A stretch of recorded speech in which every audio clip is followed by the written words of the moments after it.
Hello everyone, welcome back to our channel Billion Education where we aim to reach and teach billion population. So guys, स्वागत है आपका अपने channel billion education पे। जी हाँ, फिर से आज है आपके वन शॉट सीरीज महाराष्ट्र के हिस्ट्री की लेके 10th स्टैंडर्ड की, और चैप्टर नंबर 4 हमारा आज होने वाला है और उसका नाम है हिस्ट्री ऑफ इंडियन आर्ट्स। तो बेसिक सा एक मैं स्टार्टिंग में ही बता दूंगा जिसकी वजह से आपको बहुत हेल्प होगी ये चैप्टर को शॉर्टिंग करने में। बच्चे इसमें दिक्कत क्या होती है कि सब कंफ्यूजिंग लगता है, तो मैं एक ऐसी सारी चीज़ें बता दूंगा जो आप लोग अगर पढ़ लेते हैं तो आप लोग को थोड़ा सा तो ईजी गिर ही जाएगा। और मेक श्योर कि अगर रिविजन कर लीजिए कई बार, ये चैप्टर आपको पूरा हो जाएगा। स्टार्ट करते हैं बिना किसी देरी के। अगर पहली बार ये चैप्टर आप लोग देख रहे हैं इस चैनल के थ्रू तो जरूर चैनल को सब्सक्राइब करिएगा और मेक श्योर करें कि अपने दोस्तों में से शेयर करिएगा, कमेंट करिएगा, लाइक दबा के जाइएगा। स्टार्ट करते हैं दोस्तों। मीनिंग क्या होता है? When human instinct of sharing experience, पहला एक्सपीरियंस, दूसरा इमोशन और तीसरा विजडम। तीन चीजें याद रखना इसमें। एक तो एक्सपीरियंस, तो अपना जो भी उनका एक्सपीरियंस पास्ट का या प्रेजेंस का रहा हुआ है वो। इमोशन, अपने इमोशंस को दिखाना चाहते हैं। और विजडम, विजडम मतलब क्या? अल्टीमेट शांति जब आती है। तो ये सब सारी चीजों को जब हम एक्सप्रेस करें तो इसे बोल देते हैं हम लोग आर्ट। लेकिन क्रूशियल फैक्टर्स क्या होते हैं जिससे एक आर्ट बनता है? उसमें चार चीजें आप लोग को याद रखनी है। पहला है उसका इमेजिनेशन, जो भी हमारा आर्ट बना रहा है उसका इमेजिनेशन कितना सोच सकता है। दूसरा है उसकी सेंसिबिलिटी, कितना वो आर्ट को समझता है और वो दिखाना क्या चाहता है। थर्ड, स्टेट ऑफ मोशन, मतलब इमोशन, मतलब हम लोग का इमोशन, मोशन क्यों बोल रहा हूं, स्टेट ऑफ इमोशन, कि वो खुशहाली का दिखाना चाह रहा है या फिर दुखहाली का या फिर बीच में का। And last but not the least, skill उसका। तो ये चार चीजें अगर एक आर्ट बनाना तो उसके लिए जरूरी होती है। इमेजिनेशन, सेंसिबिलिटी, स्किल और स्टेट ऑफ इमोशन। और ये तीन चीजें दिखा दिए जाए तो उसको क्या बोलेंगे हम लोग कि ये आर्ट की डेफिनेशन है। आगे बढ़ते हैं दोस्तों। टाइप्स ऑफ आर्ट, एक होता है विजुअल आर्ट, दृश्य कला जिसे बोलते हैं, और दूसरा होता है परफॉर्मिंग आर्ट, दैट इज ललित कला। ओके, विजुअल क्या होता है? जैसे कि आप लोग जो देखते हैं आंखों से, देखिए जो ये परफॉर्मिंग भी, ये भी आंख से ही देखोगे, लेकिन क्या होता है फर्क ये देखना है कि ये जब भी हम ललित कला करेंगे या परफॉर्मिंग आर्ट करेंगे उसमें जब तक डांसर, डांस एग्जांपल लीजिए डांसर वाला, वो डांस करेगा तो दिखेगा, तो कुछ ना कुछ फिजिकल एक्टिविटी होती हुई दिखेगी। वहीं पे विजुअल वाला क्या है, एक बार बंदा ने आर्ट करके चला गया, कई सालों तक रहेगा। जैसे पेंटिंग हो गई या स्कल्पचर्स हो गए, 3D जब मूर्तियां बनाई जाती हैं, बिल्डिंग्स बना दी गई, तो एक बार बना दिया तो हो गया हमेशा सालों के लिए। लेकिन क्या होता है, एक डांसर डांस करके चला गया तो गायब हो गया ना आर्ट। आप वीडियो के थ्रू दे सकते, लेकिन वो बंदा रियल में वापस से वो नहीं करेगा ना। वहीं पे सिंगिंग हो गई, तो ये सब किसके अंदर आते हैं? हमारे ललित कला के अंदर। तो द ओरिजिन ऑफ दृश्य कला, दैट इज हमारा visual art, trace back to prehistoric age. Prehistoric क्या होता है? एक होता है हिस्ट्री। हिस्ट्री किसको बोलते हैं? जिसका रिटन रिकॉर्ड हो, कोई ना कोई लैंग्वेज स्क्रिप्ट में ये लिखा बोला गया और रिटन रिकॉर्ड। वहीं पे प्री हिस्ट्री क्या होती है? वो चीजें जिसका रिटन रिकॉर्ड ना हो, रिटन रिकॉर्ड ना हो, कोई बारे में लिखा नहीं। आर्ट वोट मिल जाएंगे आपको, लेकिन रिटन डॉक्यूमेंट या रिकॉर्ड नहीं मिलेंगे। अब बीच में हमारे इंडिया के केस में क्या आ जाता है, यहाँ पे प्री हिस्ट्री और हिस्ट्री के बीच में प्रोटो हिस्ट्री। प्रोटो हिस्ट्री ये इंपॉर्टेंट है, देख लीजिए। प्रोटो हिस्ट्री क्या होता है? एग्जाम्पल है इंडस वैली सिविलाइजेशन, जहां पे हिस्ट्री रिटन तो है लेकिन हम लोग को पता नहीं है कि ये क्या लिखा गया है, इसलिए इसको बोले प्रोटो हिस्ट्री। तो प्री हिस्ट्री में भी ऐसे विजुअल आर्ट्स हम लोग को देखने मिलते हैं, जैसे कि the discovery of many sites of rock art. मतलब क्या, कोई रॉक है उस पर कोई ना कोई आर्ट बना के रखे हैं, तो उसको बोलेंगे हमारा rock art. Proves it the art of painting या स्कल्पटिंग। स्कल्पटिंग मतलब क्या होता है? स्कल्पचर बनाना। स्कल्पचर क्या होता है? 3D मूर्ति। और पेंटिंग तो आप लोग जानते हैं is a part of visual art. वहीं पे परफॉर्मिंग आर्ट हमारा ललित कला, और एक इसका एक और नाम है आंगिक कला, जहां पे अंगों का यूज होता है। गाना गा रहे हो तो आपके थ्रोट का यूज हो रहा है, डांस कर रहे हो तो आपके बॉडी का यूज हो रहा है। इट इंक्लूड्स डांस, सिंगिंग और ड्रामा। और ऐसे बहुत सारे। ड्रामा मतलब वो एक्शन हम लोग नहीं करते, ड्रामा करते रहते हैं स्टेज पे, या फिर इसी तरह से कोई देख लीजिए कहीं पे रोड पे करते हैं। तो दीज आर ऑल दी ललित कला एंड हमारा दृक कला। Types of traditions of art, तो दो टाइप के होते हैं, एक होता है फोक और दूसरा होता है क्लासिकल। ट्रेडिशंस में अगर करें तो दो टाइप के टाइप ऑफ आर्ट्स, तो हमारा एक होता है दृक, एक होता है ललित, लेकिन ये ट्रेडिशंस बोल रहा है तो इसमें दो आएंगे, एक हमारा हो जाएगा फोक और एक होने वाला है हमारा दैट इज फोक या क्लासिकल। अब इसके बारे में एक चीज देख लीजिए, यही मेरे को बताना था। फोक क्या होता है, इसमें कोई रूल नहीं होता है, कोई मतलब रूल नहीं होगा। दूसरा, ये एकदम जितने भी आपके कोई भी आर्ट होगा, जब स्टार्ट होता है कोई भी आर्ट तो वो कौन सा रहता है, फोक आर्ट ही रहता है और रॉ रहता है एकदम, जैसे कि अब वहीं पे एक और लेता हूं क्लासिकल। इसके अंदर क्या रहेंगे, रूल्स रहेंगे, और ये स्टार्ट में कोई भी आर्ट स्टार्ट होती है फोक होती है, और ये ओवर द ईयर डेवलप होता है क्योंकि रूल बनाएंगे ना और एक ही लोग करते रहेंगे तो। और रॉ मतलब क्या होता है, ये रॉ नहीं होता है, ये बहुत ज्यादा क्या बोल सकते हैं हम लोग, प्रैक्टिस्ड रहता है। प्रैक्टिस्ड प्लस इसमें हम लोग कोई ना कोई चीज बोल सकते हैं कि इसके अंदर कोई ना कोई वो लोग पास्ट के एक्सपीरियंस को यूज करते हैं। तो देखिए, समझो मैं आज डांस करना शुरू कर दिया कि हे हा हु डांस शुरू कर दिया, तो जब मैं ये बहुत दिनों से कर रहा हूं, ऐसे करते जा रहा हूं, कोई भी चीज बीच में ला दे रहा हूं, so this is become folk art. लेकिन मैं करता गया, कई सालों से कर रहा हूं, मैं बोला कि ऐसे ही पैर घुमाना है, ऐसे ही हाथ करना है, ऐसे ही मुंडी करनी, आंख ऐसे करना है, तो इसमें रूल ला दिया। अब वो रूल है जो आगे आने वाली मेरी पीढ़ी है जो नहीं ही फॉलो करेगी, लेकिन फॉलो कर ली समझो, और कई सालों तक इंडिया में बहुत लोग फॉलो कर गए और रूल बन गए उसके अंदर। तो जब रूल बनेगा तो उसको बोलेंगे क्लासिकल, और जब रूल नहीं होगा तो उसको बोलेंगे फोक। तो आप सोचिए, जब कोई भी आर्ट जो स्टार्ट होता है तो रियल में अगर कोई रूल स्टार्टिंग में तो नहीं रहेगा, तो उसे कौन सा बोलेंगे, फोक। इसीलिए आपकी बुक में जब भी फोक आएगा ना दोस्तों, ये इंपॉर्टेंट है, वो हमेशा बहुत पहले का होगा, प्री हिस्ट्री का रहेगा, बहुत एंशियंट टाइम का होगा, तो उसको हम लोग बोलेंगे हमारा कौन सा आर्ट हो गया, फोक आर्ट। लेकिन जब उसमें आगे चल के आज के जमाने में आते हैं तो कुछ किसी किसी में रूल बन गए, जैसे भरतनाट्यम में आंख ऐसे ही करनी है, तो वो देखिए रूल बना है, तो इसलिए उसको क्लासिकल में आप लोग पढ़ोगे, बस यही है। तो जब आज मॉडर्न जमाने में आएंगे तो कौन से बहुत ज्यादा मिलेंगे हमको, हम लोग को मिलेंगे ये वाले क्लासिकल। और जब भी स्टार्ट हुआ रहेगा आज से बहुत साल पहले, तो वो कौन सा रहा होगा, फोक। ये फर्क याद रखिए। तो आज कोई ऐसा डांस है जो गाइस कोई फोक है, जी हाँ शुरू किए हैं बहुत सारे, जैसे हिप हॉप में होता है, और जो ये डांस बैटल्स होते हैं उसमें देखिए कैसे भी करना है, तो वो कौन सा आर्ट हो गया, फोक आर्ट है, कोई रूल रेगुलेशन नहीं है। आई होप आप सारी चीजों को समझ चुके हैं। आगे चलते हैं, ये स्टाइल कहाँ गए, folk art. The tradition of folk art has continue from the prehistoric, देखिए बहुत पुराने टाइम से ये सब तो कर ही रहे हैं। अब गाइस, अच्छा आगे कर लो इसको, the expression of folk art is a natural part of the peoples way of living. Natural मतलब उनको लग रहा है कि डांस करने का बहुत मन कर रहा है, तो नेचुरल है, अंदर से आता है, कोई सिखाएगा नहीं। The created by collective participation of members of a social group. लेकिन क्या होता है, अब अकेला बंदा कर रहा है तो नहीं, साथ में और लोग भी अगर फॉलो करते हैं, एटलीस्ट कुछ ना कुछ करते रहें, सब लोग कुछ ना कुछ अपना अपना कर रहे हैं, तो उसको क्या बोलेंगे हम लोग, सोशल ग्रुप भी पार्टिसिपेट कर रहा है।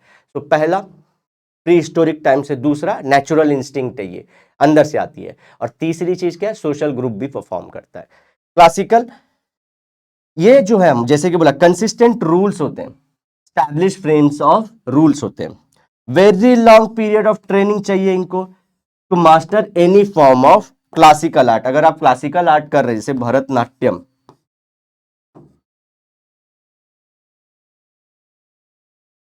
तो इसके लिए आपको क्या होगा, ट्रेनिंग लेनी पड़ेगी ना, और बहुत लंबी ट्रेनिंग लेनी पड़ती है, माधुरी दीक्षित जैसे बहुत सारे लोग ये सब लिए थे।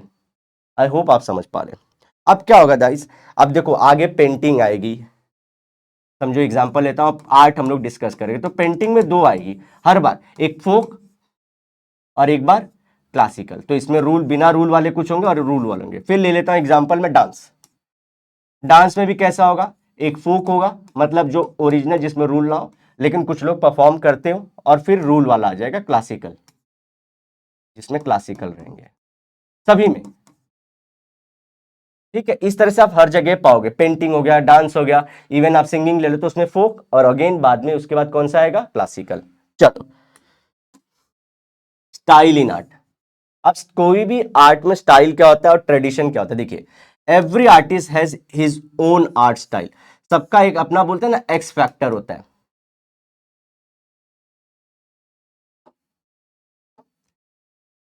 अपना एक्स फैक्टर होता है, वो एक्स फैक्टर को बोलते हैं उसकी स्टाइल है।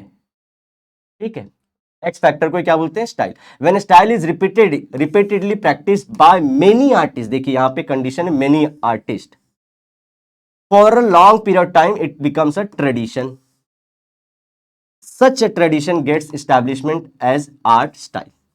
तो पहले क्या होगा, एक बंदे का खुद का एक्स थी, उस एक्स फैक्टर को बहुत सारे लोग फॉलो किए, तो उसको बहुत सारे लोग फॉलो किए तो उसको ट्रेडिशन बोला, और जब ट्रेडिशन एक बार हो गया और जब चलते ही जा रहे तो उसको बोलेंगे कि एक आर्ट स्टाइल है। Okay, several art styles developed in every culture reflects characteristics of certain period and region. तो आप देखोगे जैसे डांस होता है, तो जो हमारे कोली डांस है वो अलग क्यों है, क्योंकि बहुत टाइम से वहां के लोग अलग करते, उनका कल्चर अलग था, उनका प्रोफेशन अलग था, तो वो इस हिसाब से किए।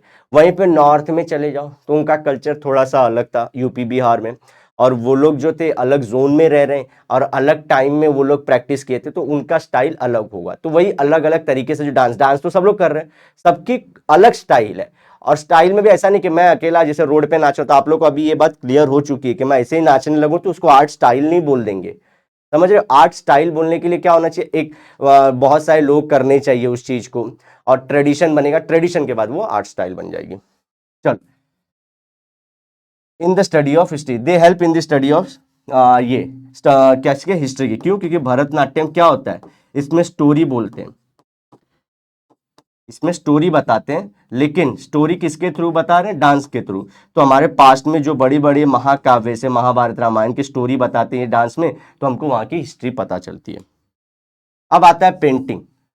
अब पेंटिंग क्या होता है, टू डायमेंशन, मतलब एक पेपर में होता है ना, टू डायमेंशन, आप इसी के अंदर एक्स और वाई के फ्रेम के अंदर ही कुछ ना कुछ बनाओगे। देखो मैंने 2D बना दिया एक इंसान को, तो ये 2D होता है हमेशा। एग्जाम्पल्स क्या है उसके, स्केचेस और पेंटिंग्स के। इसमें किसको ड्रॉ करते हैं, एक तो नेचर को ड्रॉ कर सकते हैं, ऑब्जेक्ट्स को ड्रॉ कर सकते हैं, और या तो इंडिविजुअल को ड्रॉ कर सकते हैं। तो मैंने किसको ड्रॉ किया, इंडिविजुअल को। अगर मैं यहाँ पे शेप बना दूं, तो ये मैंने क्या किया, ऑब्जेक्ट्स ड्रॉ किए, और नेचर मतलब यहाँ पे पेड़ दिखा दूं, एनिमल्स दिखा दूं, तो हम लोग ये तीन चीजें दिखा सकते हैं, nature, objects and individuals. Paintings are drawn on various surfaces, कोई भी सर्फेस पे ड्रॉ कर सकते हैं, ऐसा नहीं कि पेपर ही होना चाहिए। रॉक पे भी देखो ड्रॉ करते हैं, वॉल पेपर्स पे भी ड्रॉ करते हैं, कैनवास ऑफ डिफरेंट टाइप, जैसे पेपर हो सकता है, प्लास्टिक हो सकता है, और अर्दन पॉट्स पे भी। तो आपके जो मिट्टी के बर्तन होते थे ना गाइस, उस पे भी पहले डिजाइन करते थे ऐसे। ठीक है, तो इन पे भी डिजाइन होती थी। तो पहला क्या हो सकता है हमारा, रॉक। दूसरा क्या हो सकता है हमारा, canvas of different type, wallpaper. और वॉलपेपर के बाद आप और किस पे ड्रॉ कर सकते हो, हमारा अर्दन पॉट्स पे। आई होप आप समझ पा रहे हो। द म्यूरल, म्यूरल क्या होती है, वॉल पेंटिंग। जब वॉल पे पेंटिंग की जाए तो ऐसे उसको बोलते हैं म्यूरल्स। और बोधिसत्वास, बोधिसत्वास क्या आते हैं, देखिए बुद्ध के बाद जो भी, बुद्ध के बाद जो लोग भी जो उसमें रिलीजन में जन्म लिए, तो उनको बोलते थे कि बुद्ध के इनकारनेशन है, उनका पुनर्जन्म है। तो ऐसे पुनर्जन्म वाले को क्या बोलते हैं हम लोग, बोधिसत्वास। समझे। तो वॉल पे किसकी पेंटिंग बनाई गई, बोधिसत्वास की। कहां पे, अजंता केव में। Is a fine example of the art of painting. समझे, म्यूरल्स मतलब वॉल पेंटिंग, किसकी पेंटिंग की गई, बोधिसत्वस। हुए बोधिसत्वस जो इनकारनेशन, पुनर्जन्म होते हैं, हम लोग ऐसे बोलते हैं कि बुद्ध के होंगे, उनकी पेंटिंग कहां पे, अजंता के बने। अच्छा एग्जांपल इसका, तो पहले पॉइंट में किसको बनाते हैं, किस पे बनाते हैं, और एक एग्जांपल। अब फोक स्टाइल देखो, जैसे मैंने बताया था गाइस, एक फोक स्टाइल आएगा, आगे क्लासिकल भी आएगा, तो फोक स्टाइल कर लेते हैं। दिक्स, और मैंने क्या बोला था स्टार्ट में, ये हमेशा स्टार्ट ऑफ दी हिस्ट्री में से ही होगा। तो देखिए स्टोन एज में ये फोक आर्ट बनाया जाता था पेंटिंग का, has been discovered in many countries. तो ऐसा इंडिया में ही नहीं पाया गया, ये कहां कहां पे पाएगा, और कंट्रीज, यूरोप में भी, यूएसए में भी, ऐसे बहुत सारे कंट्रीज में ऐसा आर्ट मिलता है। द रॉक पेंटिंग, जो रॉक पे बनाई गई हो, in the case of Bhimbetka कहाँ पे, एमपी में, मध्य प्रदेश में, आर फेमस, ये बहुत फेमस है गाइस, एक्चुअली पूरे इंडिया लेवल पे सब इसको पढ़ाई करते हैं। They are declared as world heritage site. World दिख रहा है ना, वर्ल्ड हेरिटेज साइट क्या होती है दोस्तों, जो पूरे वर्ल्ड वाले मिलके संभालते हैं, तो इतना इंपॉर्टेंट है भीमबेटका। रॉक पेंटिंग डिफेक्ट्स क्या दिखाते हैं, ह्यूमंस को, एनिमल्स को, और ज्योमेट्रिक फिगर्स, तो जैसे कि ये दिखा देंगे, फिर इसी तरह से ये दिखा देंगे, ये ज्योमेट्रिक फिगर्स, तो तीन चीजों को, ह्यूमंस, ज्योमेट्रिक फिगर्स और एनिमल्स, ये तीन चीजों को ये पेंटिंग में दिखाए हैं। The style of rock painting and the subject of portrayal went on changing according to the cultural changes from stone age to beginning of agriculture. तो देखिए, जब बोला हंटर गैदरर्स थे तो रॉक पे क्या बनाते थे वो लोग, ऐसे एक एनिमल है, अरे एक समझो ह्यूमन है, वो ऐसे भाला लेके हाथ में फेंक रहा है, तो ऐसे फेंक रहा था वो। अभी जब आगे बढ़े तो यहीं पे कुछ सालों बाद ये लोग क्या दिखाते हैं, ऐसे एक एग्रीकल्चर का लैंड दिखाते हैं, यहाँ पे ऐसे ग्रासेस उगाते हुए या कोई ना कोई राइस और वीट, और यहाँ पे दिख रहे हैं, और यहाँ पे बहुत सारे एनिमल्स दिखाई दे रहे हैं। तो ऐसे, तो मतलब क्या हो गया, जब हम लोग जो खाते थे वो दिखाए थे, यहाँ पे हम लोग एग्रीकल्चर कर रहे थे वो दिखा रहे थे, टाइम टू टाइम चेंज होता रहा। अब कलर कौन कौन से थे, ब्लैक, रेड एंड व्हाइट, ये इंपॉर्टेंट है, BRW, black, red and white colours where used in rock painting made from natural substances. Natural substance मतलब फ्लावर से, या कोई रॉक था जिसके अंदर वो कलर मिलता था, तो उससे बनाते थे दोस्तों, याद रखिए। The practice of customs such as decorating the house walls, घर के दीवालों को सजाना, कोर्टयार्ड्स मतलब आंगन, ठीक है, रंगावली इसको बोलते थे, by drawing various figures and symbols during the marriage और using panels of painting to narrate stories during the festival help the regional styles of folk to develop. तो क्या करते थे लोग, अब ये जो फोक आर्ट था, तो घर में अगर शादी है तो आप लोग को पता होगा, जो इसके गांव में अगर ऐसे घर है जहाँ पे देखोगे वॉल पे कलर करके रेड कलर कर देते पूरा, और फिर उस पर पेंटिंग ड्रॉ करते थे कुछ ना कुछ, तो शादियों में ऐसे शुभ विवाह वो सब लिखते थे, हाथी दिखाते थे, कहीं कहीं पे क्या दिखाते थे, फेस्टिवल दिखाते थे। तो ऐसे करते करते ये चीज आगे भी बढ़ती रही और अपने अपने रीजन में सब डेवलप करते रहे। तो ये पॉइंट हमारा समाप्त होता है। डिफरेंट स्टाइल्स मतलब अलग अलग स्टाइल होंगे ना, देखो गाइस, फोक स्टाइल, और ये हमारे फोक आर्ट हो गया, और हमारा एक क्लासिकल्स हो गया। अब उसके बाद हम लोग दो ट्रेडिशन के बाद क्या कर रहे हैं, सबकी अलग अलग स्टाइल, जैसे महाराष्ट्र में कुछ अलग स्टाइल फॉलो कर रहे होंगे, आर्ट स्टाइल, यूपी में कुछ अलग स्टाइल फॉलो कर रहे, कर्नाटका तमिलनाडु में कुछ अलग स्टाइल फॉलो कर रहे हैं। अब उसके बारे में पढ़ाइए। मराठा स्टाइल ऑफ पेंटिंग, ये डेवलप कब हुआ था, लेटर ऑफ, मतलब 1650 के बाद, 17th सेंचुरी बोला है ना, 1650 के बाद डेवलप हुआ था, ठीक है। अब इसमें कैसे थे, व्हाइट थे, ब्लैक एंड व्हाइट थे, नहीं, इसमें कलर्ड पेंटिंग्स थे। और ये किस पे कर होते थे, एक तो म्यूरल्स मतलब वॉल्स पे होते, दूसरा मिनिएचर, मिनिएचर मतलब स्मॉल स्केल, जैसे कि एक बंदा देखो मैं इतना बड़ा हूं, लेकिन मेरे बारे में सिर्फ इतने से जगह में बना देने का और लिख देने का नीचे अजय, तो ये मिनिएचर होता है। जब भी छोटा ड्रॉ करते हैं ना, जैसे कि अगर राजा रानियों को पहले बनाते थे तो जितना बड़ा राजा उतना थोड़ी बनाते थे, कभी कभी बना भी देते थे, लेकिन क्या ध्यान रखते थे, यहाँ पे हम लोग मिनिएचर मतलब छोटा करके बनाना, सेम रखना, हाथ पैर सेम, जितने छोटे छोटे जैसे भी थे वैसे ही रखना। तो इसको बोलते हैं, एक म्यूरल बनाए थे और एक मिनिएचर यूज्ड इन मैन्यूस्क्रिप्ट। तो दो जगह यूज करते थे, एक दीवार पे भी, और जो मैन्यूस्क्रिप्ट मतलब किसी के बारे में लिख रहे हैं तो उनकी पेंटिंग ड्रॉ कर देते थे ऐसी, तो छोटा ड्रॉ कर रहे थे।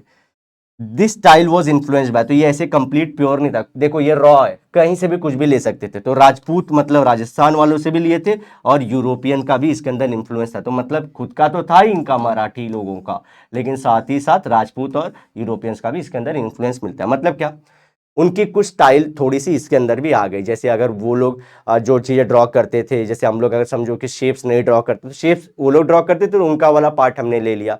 वो लोग कलर करते थे फेस को अलग से, तो हमने बोला कि अरे यार ये अच्छी चीज़ है, हम भी फेस को कलर करते, तो ऐसे बोलते हैं कि इनकॉर्पोरेट किया, मिलके बनाए। The style of painting help us to understand lifestyle, attires, customs. तो तीन चीजें इसमें से अगर आप आज जाके देखोगे तो कैसे जीते थे वो लोग, एग्रीकल्चर करते थे या ट्रेड करते थे, अटायर मतलब कपड़े कैसे पहनते थे, जैसे टर्बन लगाते थे कि नहीं, तो ऐसे सारी चीजें, और कस्टम्स क्या थे उनके, नॉन वेज वेज खाते थे कि नहीं, ऐसे सारी चीजें उस पेंटिंग में ही दिख जाती हैं।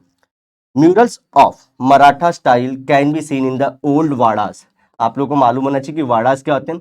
जैसे हम लोग बोलते हैं ना अभी नगर रहते हैं इंडिया में, नगर्स रहते हैं ना, वैसे पहले जो ओल्ड पुणे जैसी जगहों पे ना वाड़ास थे, जोन को पूरा वाड़ा बोल देते थे। प्लेसेस लाइक वई, मिनावली एंड सातारा इन महाराष्ट्र पे कौन सी स्टाइल ऑफ पेंटिंग मिलती है? मराठा स्टाइल। ठीक है, ये पॉइंट भी हो गया हमारा। अब वर्ली स्टाइल देख लेते हैं। अब वर्ली स्टाइल है one of the finest example of folk style in the Maharashtra. मतलब क्या है? फाइन है मतलब एकदम बढ़िया बनाया है। और महाराष्ट्र के अगर फोक स्टाइल की कोई पेंटिंग अगर कोई लोग बताते तो सबसे पहले वो लोग नाम लेते हैं वर्ली स्टाइल ऑफ पेंटिंग का। अब इसको किसने बहुत ज्यादा पॉपुलराइज किया था? जिव्या सौम्या माशे, जिव्य सौम्य माशे, इन्होंने बहुत ज्यादा पॉपुलराइज किया था। कैसे?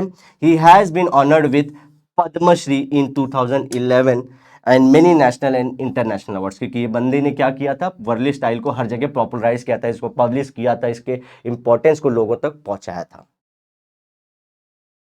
अब आके आते हैं चित्रकथी। चित्रकथी मतलब चित्र के सारे, पेंटिंग के सारे कहानी बोलने को बोलते हैं Chitrakathi. The tradition of narrating, देखिए narrating stories from the Ramayan,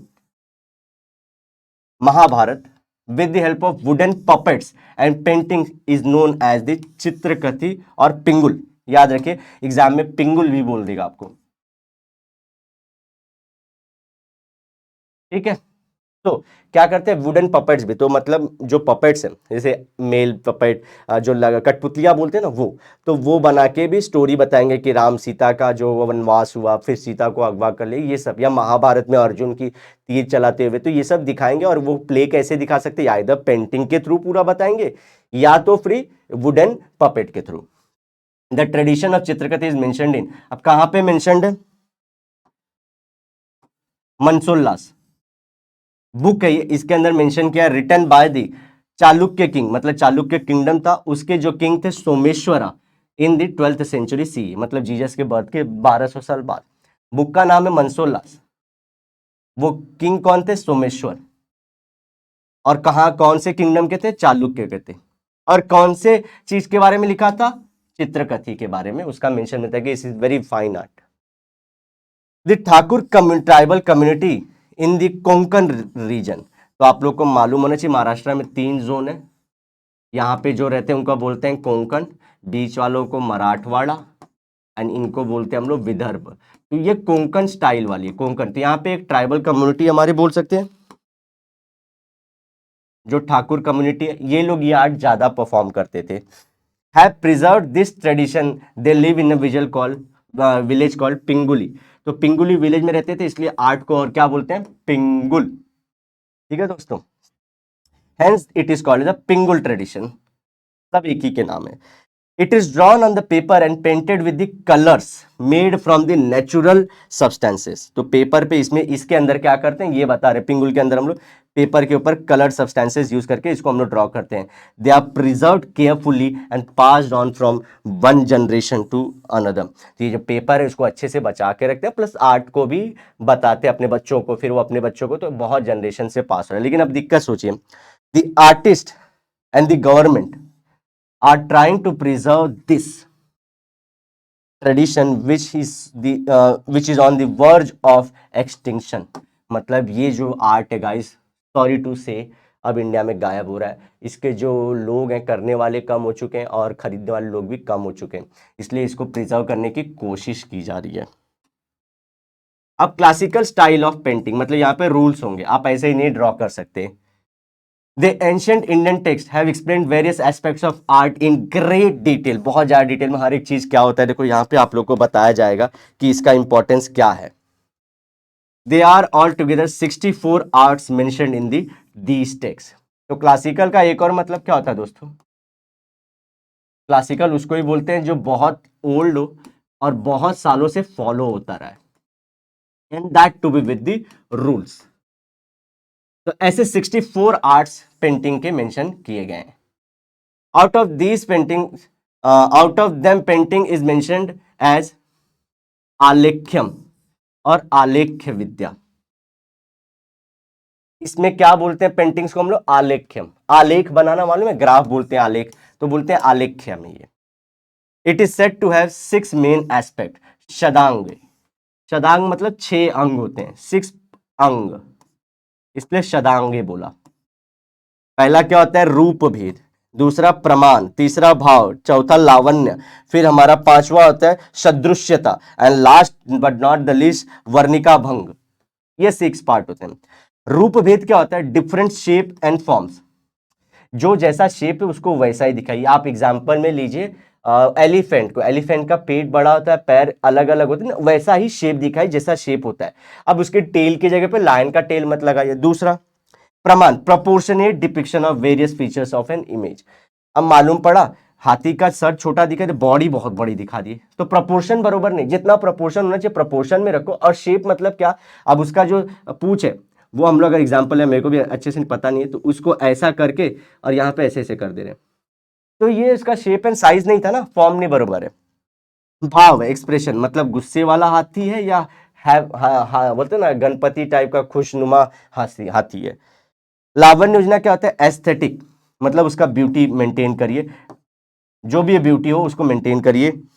सदृश्यता मतलब रिजेंबलेंस होना चाहिए, रिजेंबलेंस टू रियलिटी, ऐसा बनाइए कि रियल लगे, ये भी एक लास्ट पार्ट।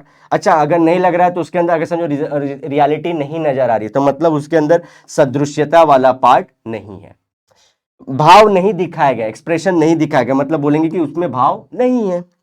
वर्णिका भंग क्या होता है? Colour composition.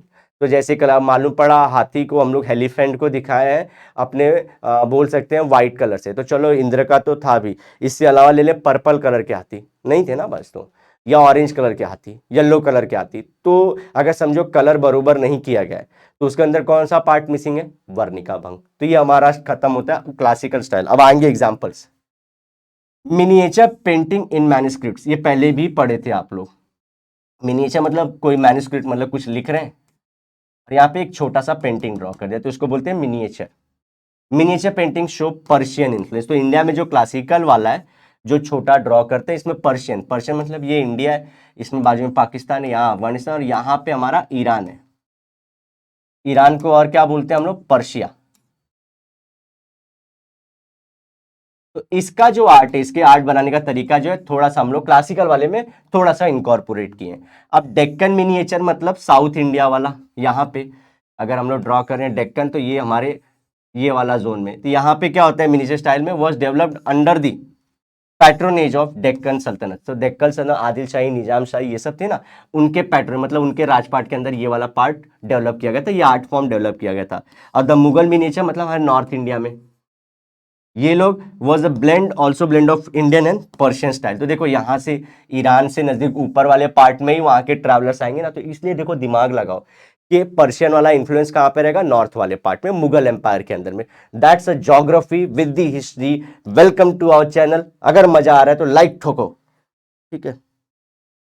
अब वेस्टर्न स्टाइल ऑफ पेंटिंग, तो इंडिया के अंदर दोस्तों और मतलब हमारे डेक्कन भी था, मुगल भी था, लेकिन एक वेस्टर्न स्टाइल बाद में ब्रिटिशर्स भी आए थे ना, ब्रिटिश आए थे, पोर्चुगीज आए थे, फ्रेंच आए थे, ये लोग भी आए थे, तो इनका भी कुछ ना कुछ स्टाइल यहाँ पे डेवलप हुआ है। The Indian artist came under the influence of European style of painting during the British period. तो ब्रिटिश के एरा में वो लोग हम लोग ये भी बनाना शुरू किए थे। In the times of Sawai Madhavrao Peshwa, Peshwa आपको मालूम है कि मराठा एम्पायर में थे, इन शनिवार वाड़ा, ये कहां पे था? पुणे में। एन आर्ट स्कूल वो establish under the leadership of James Wells, a Scottish artist. ध्यान से समझिए, अब ये यूरोपियन स्टाइल थी, तो हमने एक स्कूल बनाए। अब स्कूल बनाने में हेल्प किसने की? जेम्स वेल्स ने। ये कहाँ के थे? स्कॉटलैंड के थे। लेकिन ये पूरा ठेका किसने लिया था कि हम बना के देखेंगे? किसके रीन में हुआ था? ये हुआ था सवाई माधवराव पेशवा के टाइम पे हुआ था। क्या किया? यहाँ पे एक स्कूल खोला जिसमें यूरोपियन स्टाइल पेंटिंग सिखाई जाएगी। अब गंगाराम तांबट, अब Marathi artist worked with the Wells, artist ने इनके साथ वेल्स के साथ काम किया था।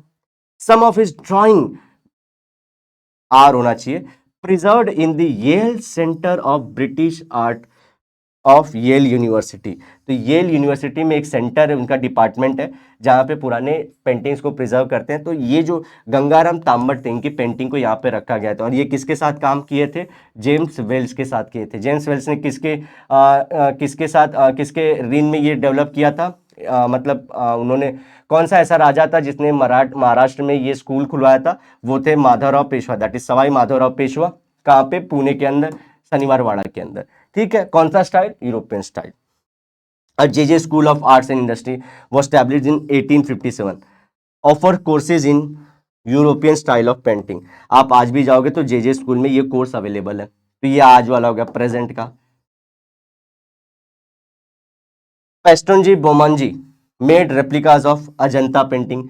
तो अजंता जो हमारा पूरा माउंटेन में है, वहां पे जो पेंटिंग थी उसकी कॉपी बनाई। किसने बनाया? हमारा पेस्टोनजी बोमनजी ने। ठीक है, exact portrayal of the object of painting is characteristics of European style. Last point है जो यूरोपियन स्टाइल में क्या होता है, जैसा अगर मैं हूं वैसी ही मेरी पेंटिंग बनाने अगर बना देते हैं तो उसको बोलते हैं यूरोपियन स्टाइल। तो आप एग्जांपल ले लीजिए मोनालिसा का, देखिए जैसे लगता है कि रियल में थी, एक औरत रही होगी, वो यूरोपियन स्टाइल है। एग्जैक्ट एकदम बना देना, तो ये आपके साथ यूरोपियन स्टाइल खत्म होते हैं। कल्चर क्या होता है गाइस? 3D। गणपति जी की मूर्ति बनाइए, दुर्गा जी की मूर्ति बनाइए, तो वो 3D है ना। पेंटिंग क्या होती है? एक पेपर पे बना तो 2D, और ये क्या होता है? 3D। ये देखिए 3D structure such as image, statues, pots, objects with an artistic establishment होना चाहिए। ठीक है, ये गलत हो गया। इम्बेलिशमेंट भी होना चाहिए। देखिए बुक एक बार चेक कर लीजिएगा, because I don't know this word. तो रिजेंबलेंस मैं लिखूंगा, आर्टिस्टिक रिजेंबलेंस मतलब उसके अंदर आर्ट होना चाहिए। तो क्या हो सकता है? देखो इमेज भी बना सकते हैं किसी का। पॉट ध्यान रखिए, पॉट सब लोग याद रखिए, मटकी का घड़ा होता है ना, वो भी इसके अंदर हमारे स्कल्पचर के अंदर ही आता है। स्कल्पचर्स आर मेड यूजिंग, किसके यूज से बनाती? या तो रॉक, या तो मेटल, या फिर क्ले, मिट्टी से। सॉइल को अगर पानी में डाल दो तो वो क्या हो जाता है? क्ले। तो रॉक, मेटल और clay. The entire temple of Kailash at Verul is a unique monolithic sculpture that is i.e. carved out of single rock। एक सिंगल समझो ऐसा रॉक था, उसमें कटविट करके ऐसे, और ये वाले पार्ट को इरेज कर दिया, मतलब उसको ऐसे घसा, और एक रॉक से पूरा का पूरा आप लोग जो देख रहे हो कैलाश टेम्पल के अंदर, जो भी आप लोग देखे रहोगे रथ बनाए गए, जो मूर्ति बनाई गई है, वो सिंगल रॉक को कट करके आर्टिस्ट ने बनाई है। और ये 3D है, तो इसको क्या बोल देंगे हम लोग? हमारा स्कल्पचर है ये। The land capital of Ashoka pillar found at Sarnath is a national emblem of India। तो देखो यहाँ पे भी एक था हमारा, ये पत्थर को काव करके, यहाँ पे 3 हेड रहते हैं, 1 2 3, यहाँ पे भी शेर रहते हैं, यहाँ पे भी शेर, यहाँ पे भी शेर, और पीछे साइड भी होता है जो दिखता नहीं है। तो ये पिलर भी 3D दिख रहा है ना, पूरे तीनों ओर से कट करके रखा गया है, तो 3D, चारों ओर से सॉरी, तो 3D स्ट्रक्चर बनाया। तो ये भी एक किसका एग्जाम्पल है? स्कल्पचर का। तो पहला एग्जाम्पल आप लोग देख कैलाश टेम्पल का, दूसरा एग्जाम्पल जो हमारा द लैंड कैपिटल जो हमारे सारनाथ यूपी के अंदर है, वहां का एग्जाम्पल लोगे तो आपका क्या हो जाता है? स्कल्पचर का पॉइंट फिनिश। अब अगेन इसमें भी एक फोक स्टाइल और एक क्लासिकल। तो फोक स्टाइल पहले कर लेते हैं।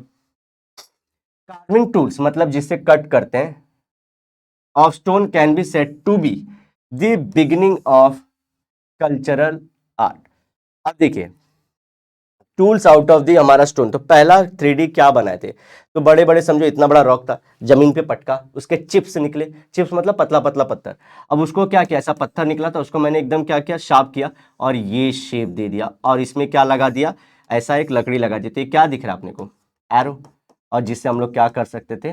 किसी जानवर को किल कर सकते थे, या दूसरे जो लोग थे उनको यहाँ से भगा सकते, जो अटैक करने हम पे आए थे। तो ये स्टार्ट होता है कुछ भी। देखो जब फोक होगा तो पुराने टाइम से स्टार्ट होगा। तो एक एग्जांपल आपके पास आ गया कि carving tools out of the stone, तो ये एक सबसे बड़ा एग्जांपल था। The custom of making clay images for ritual is prevalent since Harappan times in many regions of the India.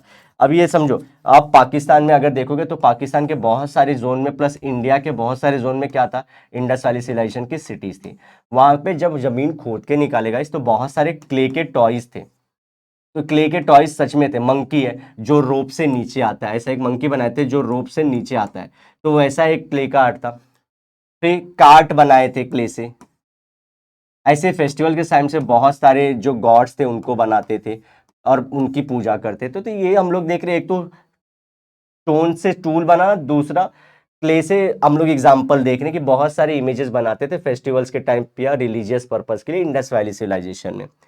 The Ganesh idols, the mask of Gauri ji, bull figurines made for Belpula, wooden memorials, वीर गाल्स क्या होते हैं, पत्थर पे ऐसे बनाए जाते हैं और उस पर इमेज बना के स्टोरी लिख जाती है। तो देखिए memorial stones, the decorated clay storage bins etcetera are few examples of the folk tradition of sculpture art.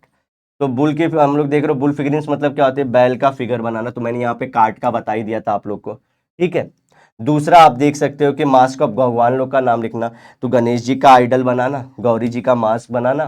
तीसरा है बुल फिगरिंग्स बनाना। फिर क्ले वाला पॉइंट भी लिख देना, वुडन वाला मेमोरियल भी लिखना, पत्थर वाला वीर गार्ल्स भी लिख देना। तो आपका ये एग्जाम्पल भी खत्म हो जाते हैं। अब क्लासिकल स्टाइल इसमें देख लेते हैं।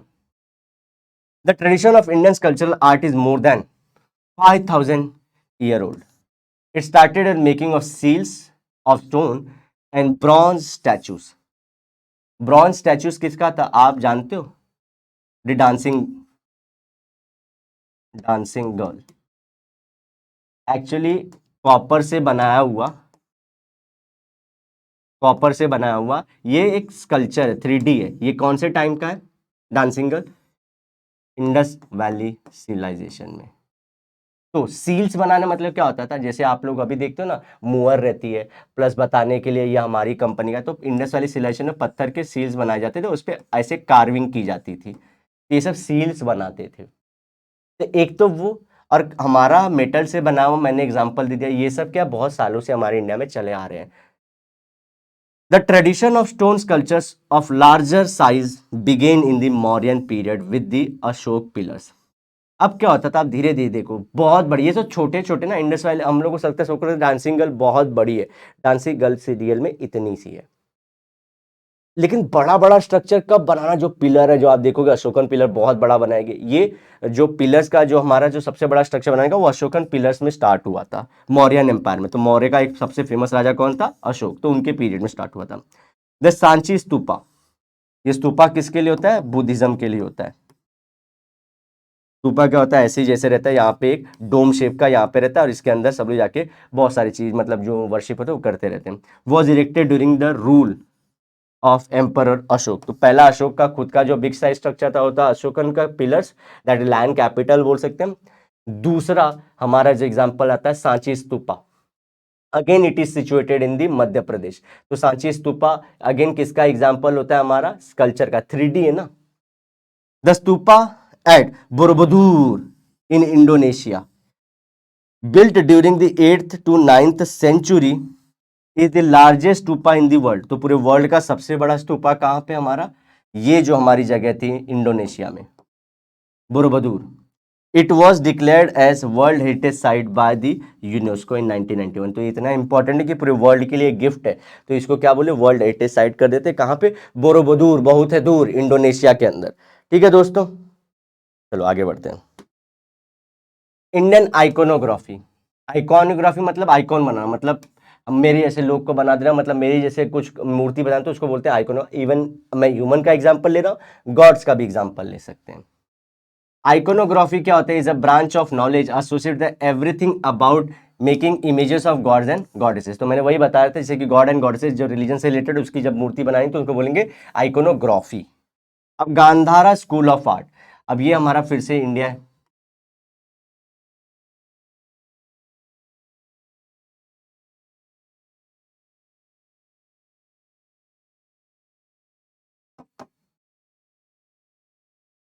फटफट बना रहा हूं दोस्तों क्योंकि हमारा वन शॉट लेक्चर है।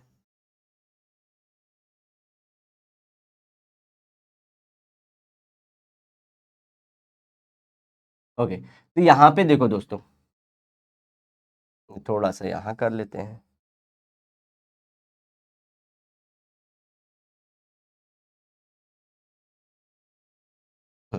अब ये जो हमारा आप देख रहे हो इंडिया फटली बनाया, देखो यहाँ पे ना पाकिस्तान है बाजू में, तो यहाँ पे हमारा जो जोन होता है ना, यहाँ पे गांधार किंगडम था हमारा।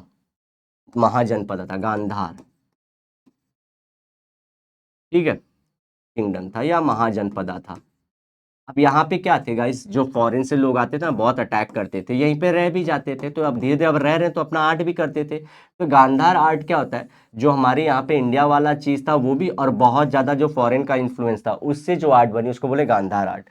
Gandhara art which came into beginning of 2nd century BCE in Afghanistan had Greek and Persian influence. तो बोलिए ना, ग्रीक मतलब जैसे कि आप लोग मालूम है कि नहीं, द अलेक्जेंडर आए थे, तो ये लोग क्या थे, वो जोन को पूरा बोलते हैं, अफगानिस्तान और पाकिस्तान के जोन को मिलके वहां पे, तो वहां पे किसका इन्फ्लुएंस मिलता है, ग्रीक और पर्शियन का ही। कब आया था, 2nd century BC में। The period between 1st to 3rd century C after the Jesus Christ, the Kushan period बोलते हैं इसको, कुषाण राजा था, ये कुषाण पीरियड में थे हमारे उस टाइम पे। Saw the rise of Mathura school of art. तो अब हमारे इंडिया के अंदर कौन सा डेवलप हुआ, मथुरा स्कूल। कौन सा आर्ट डेवलप हुआ, मथुरा स्कूल। अफगानिस्तान में गांधार और यहाँ पे Mathura school. The Mathura school led the foundation of Indian iconography. तो ये रियल में है। अब यहाँ पे गाइस क्या होता है, आप अब ग्रीक गॉड को देखो तो उनके बोल्डर शोल्डर दिखाए, तो बॉडी शॉडी दिखाई देती है, तो यहाँ पे ना थोड़ा सा वैसा दिखा है। अब हमारे इंडिया के लोग कैसे हैं, थोड़े से पेटू से, एकदम थोड़ा हाथ उतना हमारा हैवी नहीं होता है, तो यहाँ पे हमारे वाले में क्या नॉर्मल दिखेंगे, हमारे जैसे जो आइकॉन रहेंगे वो दिखेंगे यहाँ पे, और यहाँ पे बॉडी शॉडी वाले एकदम फिट एंड फाइन, बाल एकदम करली। वैसे इंडिया में क्या रहेगा, पीसफुल रहेगा एकदम बढ़िया सा, और रियल दिखेंगे। अगर पीसफुल नहीं भी है तो आंखें जैसी इंडियंस की होती है वैसी ही दिखाएंगे यहाँ पे। तो हमारा ये इंडिया का खुद का डेवलप किया। The Kushan Kings made use of images of various deities on their coins.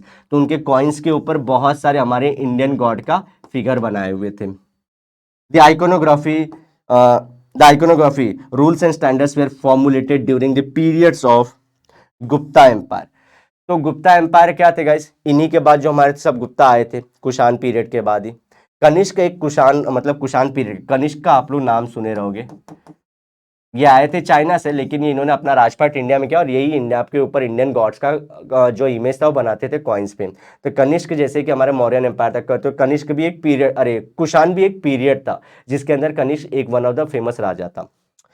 सो जो थे उन्होंने स्टार्ट तो कर दिया। आप देख रहे हैं डेवलपमेंट कैसे हो रहा है, पहले गांधार था तो बाहर वाला था, फिर धीरे से हम लोग आए मथुरा में, मथुरा के अंदर हम आगे बढ़ रहे हैं, कुषाण किंग्स आए, तो वो लोग ने क्या काम किया था, पहली बार इंडियन डिटीज और गॉड के फोटो कॉइन्स बनाए। फिर हम लोग बोले यार रूल्स रेगुलेशन नहीं है, कैसा भी शेप बना रहे हैं, और जब हम लोग गॉड्स के बारे में बना रहे हैं तो कुछ अच्छा होना चाहिए ना, आइडियल होना चाहिए, जिससे लोग वर्शिप करें और मन में भाव जामे मतलब जागे, और ये सब सारी चीजें होनी चाहिए। तो रूल्स बना, रूल्स लेकिन किसके पीरियड में बना, गुप्ता पीरियड में। The art of making bronze images of gods and goddesses was developed under the patronage of the Chol kingdom during the 9 to 13 century. Chola kingdom कहाँ थे, ये हमारे साउथ के अंदर कौन से थे, चोल किंगडम थे। देख रहे हैं कैसा सफर, ये मैप ना होता तो आप लोगों को कुछ समझ में नहीं आता, इसलिए मैप इंपॉर्टेंट। स्टार्ट करेगा यहाँ से, फिर मथुरा आएगा, फिर यहाँ पे 2 पॉइंट और लिख लीजिए कि कुषाण वाले आए थे, कुषाण के अंदर कनिष्क का नाम देके जिसने इंडियन गॉडेस और गॉडेसेस का इमेज कॉइन पे बनाया लगा, फिर और एक यहीं पे आए गुप्ता पीरियड वाले, फिर आएगा नीचे सीधा चोल के अंदर, और ये लोग ने क्या किया, ब्रॉन्ज वाले जो गॉड एंड गॉडेसेस बनाना शुरू किया, देवी और देवताओं को बनाना शुरू किया। आगे बढ़ते हैं, रॉक कट केव। तो देखिए वो जो मैंने बोला रॉक कट से क्या बनाए थे, पूरा का पूरा टेम्पल बनाए थे। अब ये क्या है, केव, पहाड़ को तोड़ के केव बना रहे हैं। The tradition of rock cut cave originated in India in 3rd century BC before Christ. Rock cut caves represent union of दो चीजों का, देखिए आर्किटेक्चर भी है साथ ही साथ स्कल्पचर भी है। तो मतलब क्या समझे, बिल्डिंग जब भी दिखती है, बिल्डिंग बड़ा स्ट्रक्चर होता है ना गाइस, उसके अंदर मूर्ति रख देते हैं हम लोग। अब यहाँ पे क्या था, ये जो हमारा रॉक था उसी को कट किए, होल बनाए और यहाँ पे डीटी रख दिए, तो ये क्या बाजू में बन गया, ये आर्किटेक्चर है और ये हमारी स्कल्पचर है, तो दोनों का ये कॉम्बिनेशन है। Entrances interiors with the carved columns and images are excellent specimen of sculptural art. तो ये इतना सिंपल भी मतलब बोलते ना, इतना नहीं था, बहुत ब्यूटीफुल बनाए थे।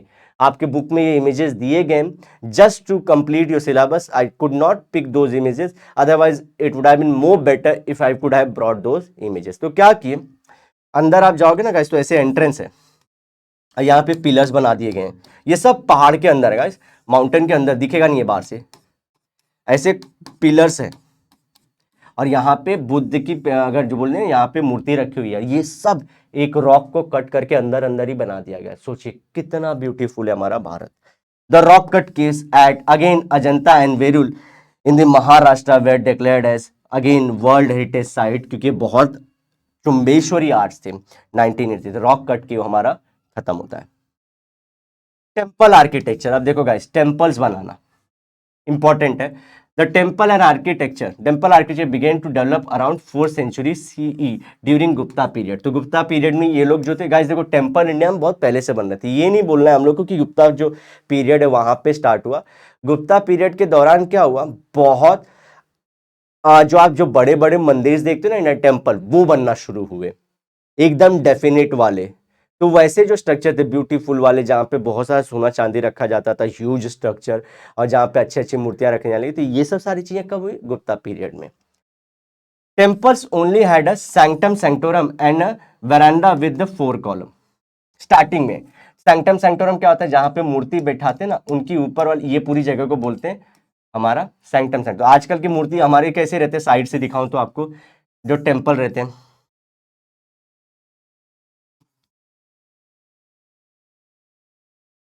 ये समझो यहां से आप लोग एंट्री मार रहे हो, तो पहले नहीं आप लोग के पहले एक छोटा सा रहता है, पहला या छोटा सा मंदिर टाइप दिखता है, फिर आप लोग एंट्री मारते हो, फिर एक और रहता है, फिर यहाँ पे गैप रहता है, फिर आप लोग जो होता है सैंक्टम सैंक्टम मूर्ति तक पहुंचते हो। आप कभी बाहर से देखना, ठीक है, इसको बोलते हैं मंडपा, अर्ध मंडपा, सैंक्टम सैंक्टोरम। तो ऐसे सारी चीजों को हम लोग बोलते थे। वरांदा विद 4 पिलर मतलब क्या, यहाँ पे सिर्फ 4 पिलर थे ऐसे, समझो इसको खत्म कर देता हूँ।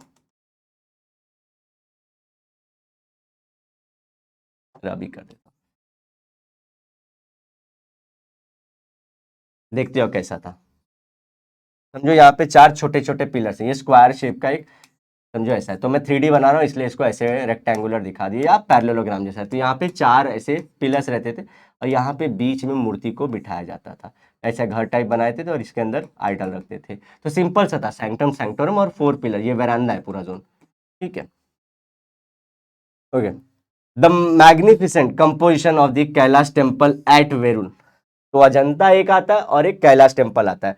Testified that the temple architecture in India had reach its peak by the 8th century। 8th century तक मतलब क्या, एकदम जो आप जो ब्यूटीफुल वाला स्ट्रक्चर देखते हो वो पीक पे पहुंच चुका था।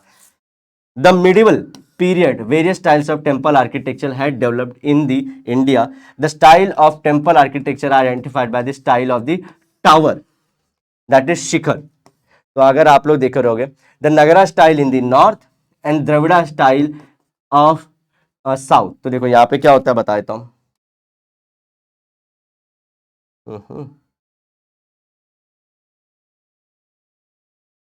ये देखो, ये समझो टेम्पल है, दोनों टेम्पल है साउथ और नॉर्थ के। तो हमारा ये जो टावर होता है ना, इसको, तो इसको ऊपर से डिपेंड हो, आप साउथ में देखोगे तो ऐसे रहते हैं, ठीक है, और हमारा वाला नॉर्थ में ऐसा रहता है और हमारा साउथ में ऐसा रहता है, ठीक है। तो इसको हम लोग क्या बोलते हैं, ये वाले स्टाइल को नगरा स्टाइल। तो एन से नगरा स्टाइल इन दी नॉर्थ रहेगा। ये ऐसे मंदिर के आपको स्ट्रक्चर दिखेंगे, और ऐसा जहाँ पे ऐसे यहाँ पे भी देवी देवी बने थे, देवी देवता बने थे, ऐसा पूरा कॉनिकल नहीं रहता, ऐसे शेप में रहता है, कौन शेप में रहता है, दैट इज फ्रस्ट्रम के शेप में रहता है। इसको बोलते हैं द्रविड़ा स्टाइल। और ये वाले पार्ट को हम लोग क्या बोलते हैं, नॉर्थ में शिखर, और साउथ में क्या बोलते हैं इस पार्ट को, विमान या विमाना, ठीक है। चलो, अब ये नॉर्थ में है, ये साउथ में है। अब इनके बीच में, जैसे हमारे इंडिया का ऊपर नॉर्थ है नीचे साउथ है, तो इनके बीच में कौन सा आता है, दोनों का फ्यूजन, इसका भी पार्ट कुछ है, इसका भी पार्ट है, फ्यूजन वाला। तो उसको बोलते हैं हम लोग वेसारा स्टाइल। तो जो ब्लेंड रहता है दोनों का, उसको क्या बोलते हैं, वेसारा स्टाइल, ठीक है। बीच में कौन सा होगा, Vesara. The Bhumija style is seen in Maharashtra and Madhya Pradesh, has close resemblance to Nagara style। तो अगर हम महाराष्ट्र में आ जाए या मध्य प्रदेश में आ जाए, तो और इसमें एक एग्जाम्पल लिखा गया भूमिजा, कौन, भूमिजा। यहाँ पे कहाँ पे देखने को मिलता है, ये जो महाराष्ट्र और मध्य प्रदेश, इसका रिजेम्बलेंस किससे है, इसका रिजेम्बलेंस है नगरा स्टाइल से। एम से याद रखना, नगरा स्टाइल। ये क्या है, स्टाइल ऑफ आर्किटेक्चर, कहाँ प्रेजेंट है, एमपी और महाराष्ट्र में। ये कौन किससे मैच खाता है, नगरा स्टाइल से, दैट इज नॉर्थ में जो फॉलो होता है। हेमाड़पंथी स्टाइल, अब ये क्या होता है, देखो एक तो हम लोग देख ले भूमिजा का देख लिए, साउथ का देख लिए, नॉर्थ का देख लिए, बीच में फ्यूजन विस्तारा देख लिए। एक और देख लीजिए, walls are built without using any mortar by locking the stones by using the technique called tenon and mortise joints. इसमें क्या करते हैं, जो एनी मोटर मतलब मोटर बाय जैसे कि रहता है, आप एक कैसे कर सकते हो पत्थर को लॉक, इसके अंदर होल्स है, आपको नेट पे दिखाई दें क्या, रुकिए,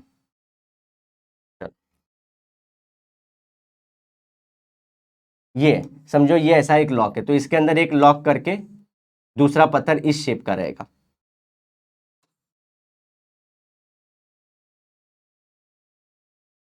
इसके अंदर फिर से एक होल बना देते हैं, और फिर से तीसरा पत्थर इसके अंदर ऐसे ही ज्वाइन रहेगा। तो देख रहे हो पत्थर कैसे ज्वाइंट है। तो इस हिसाब से हमारे जो ज्वाइनिंग रहती है वो किसमें हम लोग को मिलने वाली है, हमारे हेमाड़पंथी में। The temples are build in a star shape, star shape मतलब वो जो उनकी ये जो नीचे की बेस है,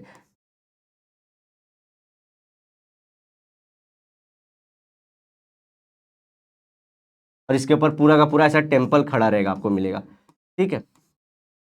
तो लॉक एंड की वाला हमारा कौन सा फैशन, ये लॉक एंड की है, लेकिन हमारे हेमाड़पंथी में दूसरा स्टाइल फॉलो हो रहा है। Okay, the outer walls of this star shape temple have zigzag design. तो देखिए ये जिगजैग डिजाइन दिख रही है ना, ऐसा वाला। This results into interesting effect called as alternating light and shadow effect.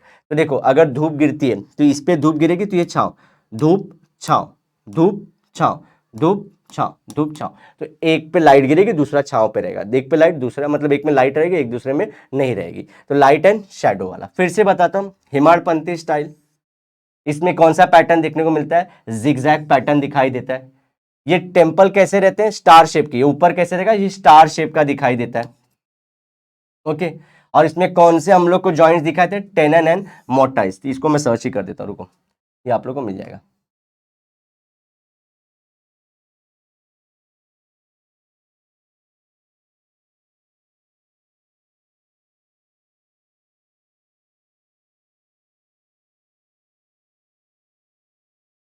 ये देखो, ठीक है, यही सेम देखो जिसमें दिख रहा था हमारे उसमें लॉक एंड की कैसा था, देखो उसका जो मैंने डायग्राम बनाया था ये लॉक एंड की वाला, लेकिन इसमें गोल गोल थे, और ये हमारा एक के अंदर दूसरे को धसा के ऐसे किया है। ये भी देख लीजिए, हेमाड़पंथी जब लगाई है साथ में, देख लीजिए मजा आएगा जब हम लोग साथ में रहेंगे।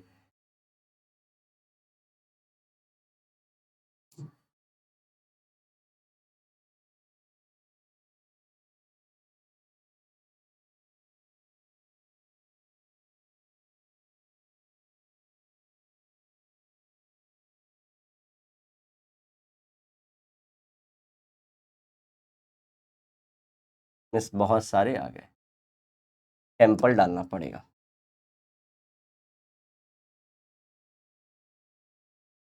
हम्म, ये देखिए दोस्तों,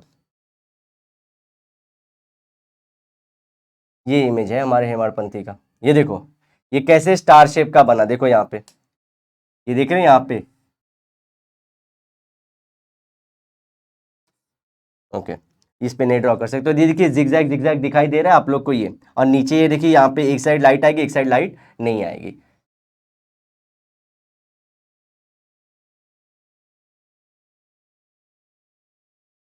समझे, तो ये हेमाड़पंथी का था। चलो मैं कभी करता नहीं हूँ, लेकिन आप लोग को हेमाड़पंथी बताने के लिए ऐसा कर दिया। The Ambareshwar temple at Ambarnath Gondeshwar temple at Sinnar near Nashik on the Nagnath temple in the Hingoli district. तो तीन याद रखना है, पहला तो अम्बरेश्वर, और दूसरा हमारा है Gondeshwar, third is Sinnar near, अरे ये थर्ड इज हमारा ऑन द नागनाथ। तीन टेम्पल है, ए से और जी से। तो ये टेम्पल क्या है, हमारे एग्जाम्पल्स है किसके, हेमाड़पंथी स्टाइल के। ओके, खत्म होता है हमारे हेमाड़पंथी। अब आते हैं हम लोग मुस्लिम आर्किटेक्चर। ये हमारा जो था इंडिया वाला पार्ट खत्म हो चुका है, जिसमें एंशियंट वाला और हिंदुइज्म वाला पार्ट था। अब हम लोग जा रहे हैं मिडिवल वाले में पार्ट, जिसमें इस्लाम का इन्फ्लुएंस है। Islamic architecture is a blend of Persian and central Asian. तो अगेन अगर हमारा ये इंडिया है, ये हमारा इंडिया, तो यहाँ पे कौन सा हम लोग को मालूम है, पाकिस्तान, अफगानिस्तान, और यहाँ पे ईरान है। और ऊपर यहाँ पे जो तजिकिस्तान, कजाकिस्तान, किर्गिस्तान, ये सब जो है, कजाकिस्तान, ये सब जो किसके, सेंट्रल एशिया। तो इसमें दो लोग का इन्फ्लुएंस दिखा, एक पर्शियन और दूसरा सेंट्रल एशियन का भी, ये याद रखिए, ठीक है। किसमें, हमारे मुगल एरा की बात कर रहे हैं, मुस्लिम आर्किटेक्चर में। ओके, एंड अरेबिक ऑल्सो, तो थर्ड हम लोग कर लेते हैं, सॉरी, पर्शियन, सेंट्रल, और ईरान की यहाँ पे बाजू में अरेबिक भी था। तो ये तीनों का इन्फ्लुएंस किस में मिलता है, इस्लामिक में मिलता है हम लोग को। It came into begin the medieval period. तो ये कब स्टार्ट हुआ, मिडिवल पीरियड में, जब हमारे इंडिया में किसका रूल था, मिडिवल राजा का, या तो इस्लामिक राजा का था।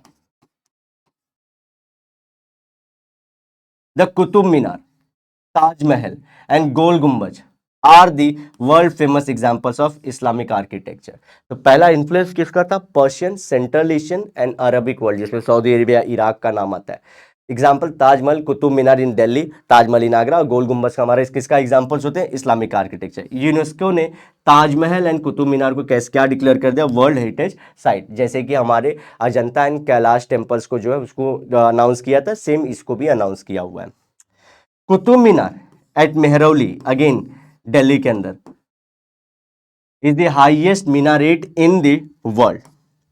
The Taj Mahal at Agra is looked upon as the paramount example of the beauty of Islamic architecture. Paramount मतलब सबसे बेस्ट आर्किटेक्चर बनाया था वो लोग ने, तो उसको पैरामाउंट लोग एकदम ऊपर वाला मानते हैं हम लोग।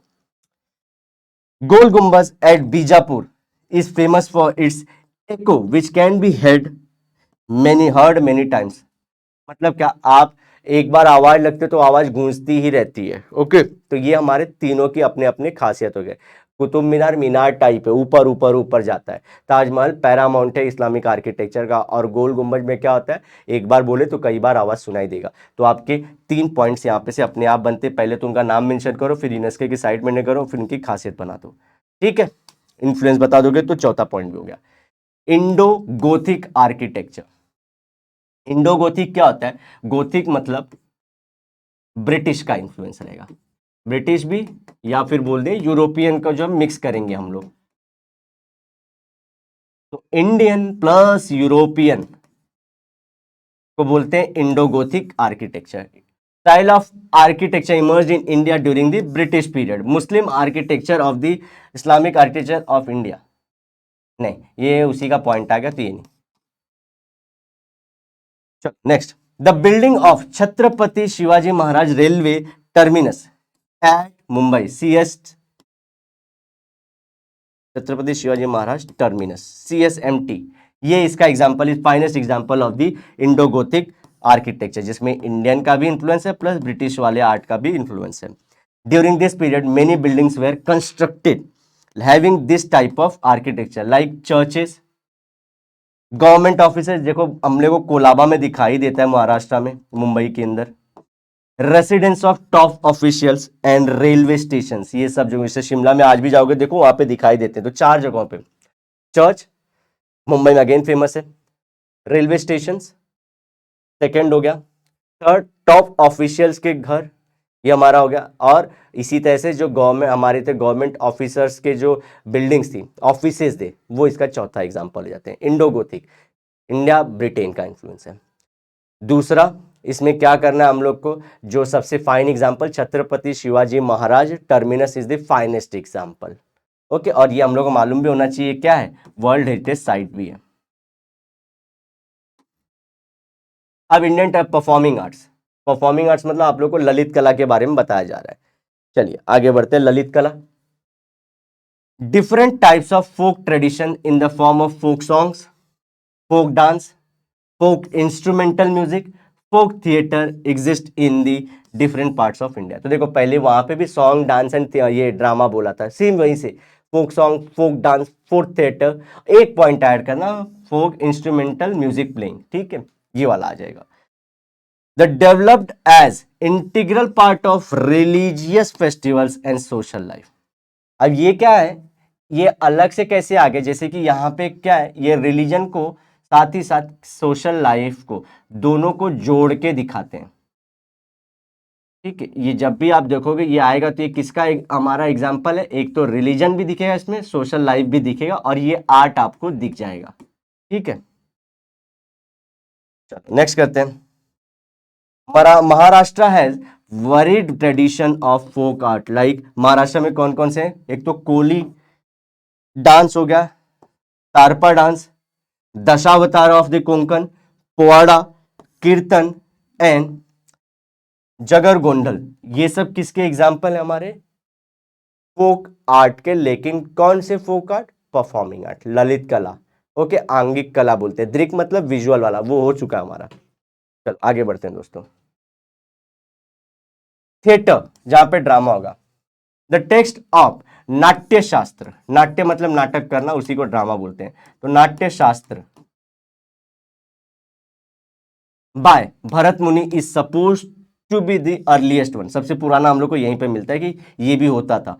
There is a detailed discussion on music also, dance also and theatre also. किसमें, ये नाट्य शास्त्र में।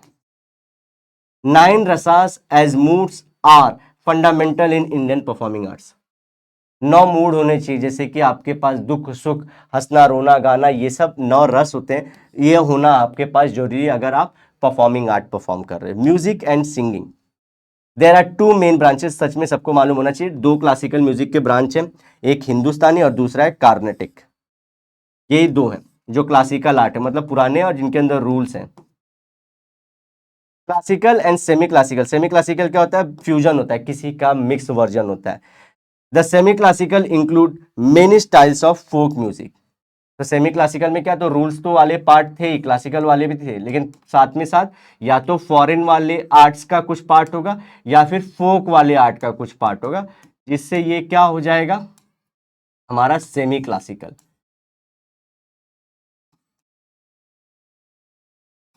Next, the Sawai Gandharva festival of Pune showcases various festivals of music and dance so that common people can view। अब ये नाम है हमारा, जो सवाई गंधर्व है, ये फेस्टिवल का नाम है, कहाँ पे होता है, पुणे के अंदर। तो इसी के साथ साथ हमारा थिएटर और म्यूजिक सिंगिंग वाला पार्ट भी खत्म होता है। अब डांस में देखते हैं। डांस फॉर्म बहुत सारे एग्जिस्ट होते हैं इंडिया में, हर एक रीजन का अपना अपना अलग है। Beautiful blend of all 3 forms of music, vocal and instrumental dance can be seen in various Indian classical dance forms. तो ये 3 ही पार्ट के होने चाहिए, मतलब आप कुछ म्यूजिक मतलब कर रहे हो, वोकल से मतलब गा रहे हो, प्लस डांस, और वोकल्स प्लस म्यूजिक किससे, इंस्ट्रूमेंटल्स भी, इंस्ट्रूमेंटल म्यूजिक भी दे सकते हो ना। तो ये तीनों का हमारा फ्यूजन किस में दिखाई देता है, इंडियन आर्ट में। गाते भी रहते हैं, जैसे कुछ लोग गाय के ता थई ता ता थई ता ता थई ता ता थई, तो एक डांस करता रहेगा और एक ततन वो बजाते भी रहेगा, तो इसका एक फ्यूजन मिलता है आपको। Popular dance forms in India is, पहला तो महाराष्ट्र में लावनी, दूसरा उड़ीसा में ओडिसी, तमिलनाडु में भरतनाट्यम, केरला में 2 आएंगे, एक तो कथकली और एक होता है मोहिनी अट्टम। तो ये चारों एग्जाम्पल याद रखिए। Pandit Uday Shankar created a fusion of Indian classical dance and European opera.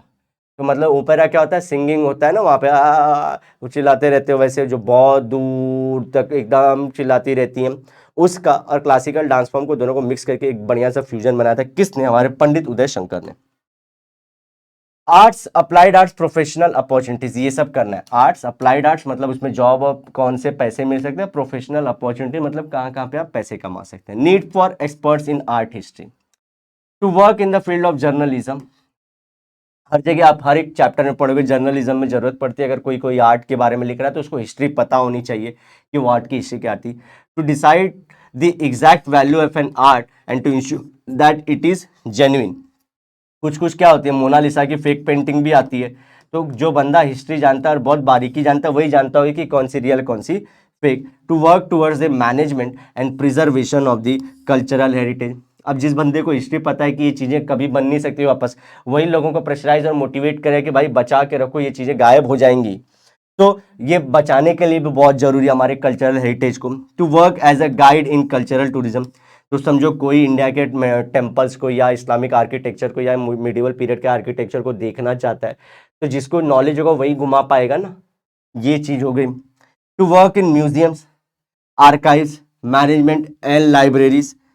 तो जिसको अगर समझो म्यूजियम में अगेन कुछ कुछ जैसे कि हम लोग को पता होना चाहिए, जो मैंने एग्जांपल दिया था डांसिंग गर्ल की।